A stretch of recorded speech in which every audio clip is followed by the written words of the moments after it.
Laki-laki hipotalamusnya 2,5 kali lebih lebar dari perempuan.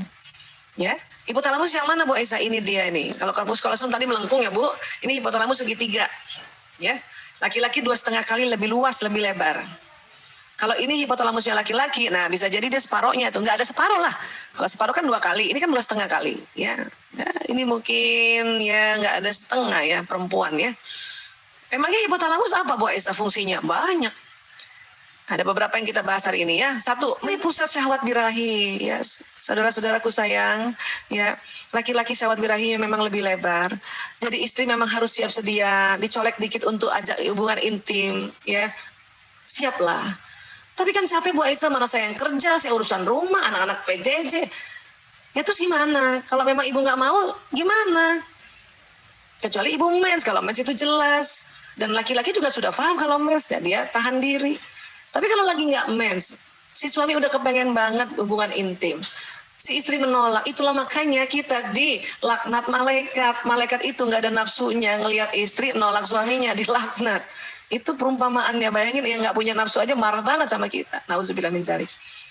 Tapi capek banget Bu Aisyah. Itulah makanya harus juga minum kayak madu, kayak herbal, kayak apa, kayak ya olahraga sedikit biar fresh, bugar, relax. Dan niatkan tadi, ya Allah, saya istri soleha ya Allah. Kapanpun suamiku minta untuk hubungan intim suami istri, mohon kekuatan pada diriku ya Allah.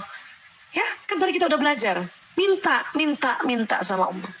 Nanti Allah akan kasih kekuatan, Masya Allah. Kenapa? Malaikat itu ngedoain kita. Tahu-tahu kita punya kekuatan. Birahi kita juga naik. Dan akhirnya menemukan kepuasan. Bu Aisyah, saya nggak bisa Bu Aisyah. Saya ada cancer. Saya ada cancer mulut rahim. Nah itu harus dibicarakan sama suami. Suami yang bijak ya dia sangat-sangat paham. Gimana caranya Bu Aisyah untuk saya juga mau bantu suami saya supaya birahinya tersalurkan. Tapi nggak perlu dengan saya carikan perempuan untuk jadi istrinya. Ya ibu harus pintar, harus cerdas. Gimana caranya? Ya, tentu mungkin tidak lewat vagina kan. Itu bisa kok. Tapi ada juga ibu-ibu bilang, aduh saya capek banget, nggak bisa Bu Aisyah, saya udah rahim, ya ada CA, kemudian saya udah lulu lantak, ada mungkin karena ini mungkin sudah metastasis. Nah kalau gitu ibu harus dengan sadar tanya sama suami, Mas, aku udah kayak gini. Aku kasihan sama kamu. Bagaimana kalau aku pilihkan perempuan untuk kamu nikahkan? Nah, kalau yang kayak gitu, ibu ada istri kayak gitu, Bu, itu langsung masuk surganya, fast track. Tapi sedih banget Bu Aisyah, kan jadinya poligami. Pastilah, pasti sedih, masa nggak sedih? Tapi kan kondisi kita tidak menyanggupi untuk menyalurkan syahwat birahinya suami. Ini harus juga sadar. Mbak Isa, saya sehat walafiat. Setiap diajak juga saya mau. Tapi suami juga mau poligami. Nah, itu yang lain itu. Itu yang beda. Itu yang perlu diajak bicara baik-baik. Saya kuat kok, kamu masih mau juga cari yang lain. Itu ya.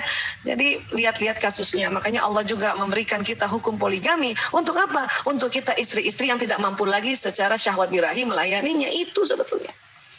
Ya. Oke. Baik, apalagi ini menjaga keamanan. Kalau laki-laki 2,5 kali lebih lebar, berarti laki-laki lebih hebat, lebih jago, lebih pandai menjaga keamanan dibanding perempuan. Inilah mengapa dikatakan ar-rijalu qawwamuna 'alan nisa, laki-laki pelindung perempuan. Atau bisa juga dikatakan laki-laki pemimpin perempuan. Untuk itu kalau untuk skup besar, skup yang luas, yang dipimpin banyak, itu memang cocoknya laki-laki secara fitrah. Karena hipotalamusnya 2,5 kali lebih lebar. Ya, tapi kalau skupnya kecil ya oke lah kita perempuan. Berarti perempuan-perempuan yang biasanya yang ekstrovert atau yang agak tomboy ya. Ya, nah. Jadi laki-laki itu sejak kecil pun dia jago jaga keamanan. Anak laki-laki walaupun masih kecil dan laki-laki suka bermain, tapi kalau ibunya sakit, anak laki yang jagain dibanding anak perempuan. Anak perempuan itu cuma nanya, "Ibu kenapa? Ibu kenapa?" Anak laki enggak banyak tanya. Udah. Ibu mau tidur. Udah aku jagain di sini. Itu kata anak laki. Ya, makanya mengapa anak laki-laki itu dekat sekali sama ibunya. Kenapa anak laki-laki tidak jagain bapaknya? Karena bawah sadar anak laki-laki itu ya merasa bahwa bapak nggak usah dijagain. Kenapa? Karena dia juga punya hipotalamus. Ngapain jagain bapak yang hipotalamusnya lebar juga? Begitu anak laki-laki bawah sadar mengatakan itu. Tapi kalau udah sadar, udah belajar kayak gini, baru ngerti, oh pantesan gitu. Itulah makanya bapak-bapak jagain anak perempuannya. Karena dipikir ibunya udah dijagain sama anak laki gitu. Ya. Oke, apalagi Bu Aisyah? Hipotalamus ya, selain menjaga keamanan pusat lapar dan haus. Jadi supaya ngomong efektif sama suami atau anak laki-laki ya, khususnya ya perhatikan makan minumnya. Pantang nasihati anak laki dalam keadaan lapar dan haus. Suami kalau pulang yang paling suka ditanya adalah, ayo udah makan ya? Walaupun kita tahu dia pergi makan, tanya itu, karena dia pas banget dengan otaknya. Aku udah makan, mau makan lagi? Nggak usah, oh, ya udah. Ya, dan baik-baik itu perhatikan pusat lapar hausnya ini besar nih ya. Makanya kalau anak laki-laki pas lagi saum, lagi belajar saum di Ramadan, anak laki-laki itu jam 3 aja udah merengut mukanya karena dia lebih lapar daripada kita. Ya. Dan kalau anak laki-laki nih, saya juga sering sharing begini. Misalnya nih ada tugas nih anak laki-laki nih, ngerjakan 10 soal. Sudah dikerjakan 8, tinggal 2 soal. Kemudian dia bilang sama bundanya, Bunda, aku lapar.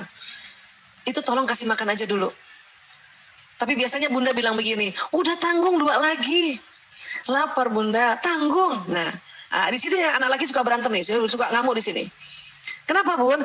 Kalau kita perempuan, karena hipotalamusnya kecil, makanya kita tahan lapar. Makanya 2 soal gitu kita bilang tanggung dikit lagi.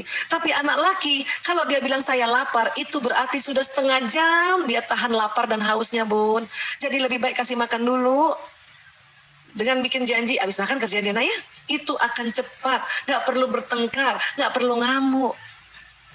Ini yang perlu kita harus tahu, karena yang kecil-kecil ini kadang kita bertengkar. Suami juga begitu. Ya bantuin dong Maya, aduh aku lapar. Ya tanggung ya, bantuin dulu, ini angkat koper. Aku lapar, tuh itu berantem nanti suami. Ya tolong angkat koper, aku lapar. Oh ya kalau gitu ayo makan dulu, abis itu bantuin ya. Gitulah, supaya kita paham tentang mereka. Ya. Kemudian apa? Pusat tidur. Jangan heran bapak-bapak yang lebih cepat tidur.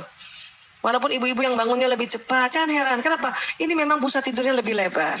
Jangan heran juga anak laki-laki itu, ya apalagi anak laki-laki remaja itu suka tidur-tiduran sambil pelajaran PJJ. Gak usah heran. Kenapa? Pusat tidurnya memang lebih lebar. Kenapa? Karena dipersiapkan untuk bisa kerja besok hari lagi.